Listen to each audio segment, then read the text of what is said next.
Today I've invited my girlfriend Jessica. She's unwilling to be in the video, but she's here to do a comprehensive review of the cruise of Adventure of the Seas.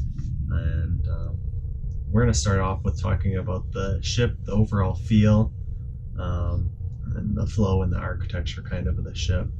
We felt the ship was kind of not planned out very well. There was a lot of places that the flow wasn't really thought out and kind of had some dead ends that you ran into. It was pretty good food. It wasn't great, it was just good. The Windjammer was our favorite place to eat. They had a lot of variety. The food was pretty good but lacked seasoning a lot of times, so a lot of times you just had to add some salt to it. Not sure why. I liked the main dining room though. Yeah, the main dining room had some really good food. We only went there for the second formal night because the second formal night is always the night that Royal Caribbean offers the lobster tail. So that's why we always go to that. And you had the chicken. They have really good chicken. Yeah, it's very moist. There's other restaurants, but a lot of those ones aren't complimentary, so you have to pay extra. And the room service on this you have to pay about $7.95 or $9.95. Yeah, for service charge. So it's not free. And the room, I did a tour of the room. It's a pretty nice room. It's what you expect for being about 15 years old. It does need to be remodeled, but it's what you would expect for being 15 years old. You get all your amenities that you would want, your blow dryer. The shower's of course small and the bathroom's small because it's a cruise ship. To get as many rooms in the ship as possible. The balcony is definitely worth it on the ship. There's probably not a bad balcony because all of them are facing the ocean. So if you do the Royal Caribbean, let them pick your room, you'll end up with an ocean stateroom no matter what. There are some staterooms that are facing the Royal Promenade, but those ones are not balcony. So as long as you are choosing a balcony, you'll end up with an ocean view balcony. On this ship, at least. Yes, on the ship of Adventure of the Seas. The activities and shows on this ship were alright.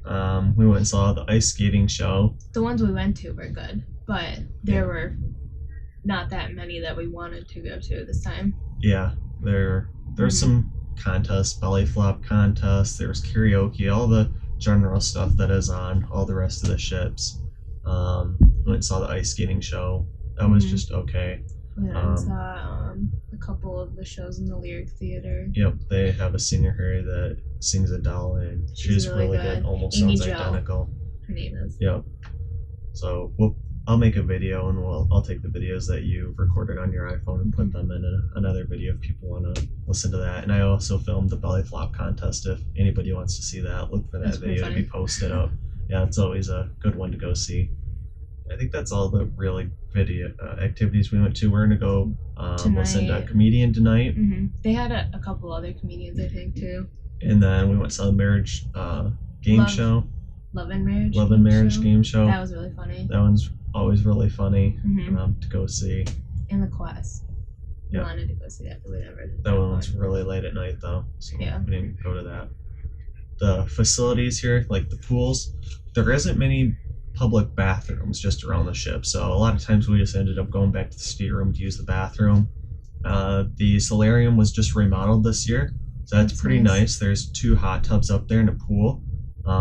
Pools are fairly chilly, so everyone's usually just in the hot tubs, and all the hot tubs on the ship are always completely full. Yeah, it's hard to get in. There's 2 in the solarium and 4 just in the general kind of public area that the kids can go in as well. And there are 2 pools that the kids can go in and 1 pool up in the solarium.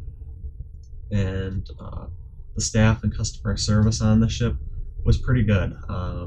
The room attendant was always asking if we needed anything. Guest services was always polite and courteous, even working with me on my drone trying to get it approved in certain ports. They did work with you and made you feel like they were trying to help you out. So the cleanup at the restaurant was always very timely. If you needed a table, there were always waitresses around and waiters cleaning up the tables so that you had a place to sit. That's all I have. Do you have anything else that you should add? Mm-hmm. Sounds good. Yep. So that's pretty much a general complimentary review of the cruise. We're gonna do a comparison of this cruise of Adventures of the Seas to the Harmony of the Seas. Stay tuned for that video. Thanks for watching, and make sure you hit the thumbs up button if you enjoyed this video. Also, make sure you subscribe so you don't miss the next videos I will be posting, and leave your questions, comments, and suggestions below.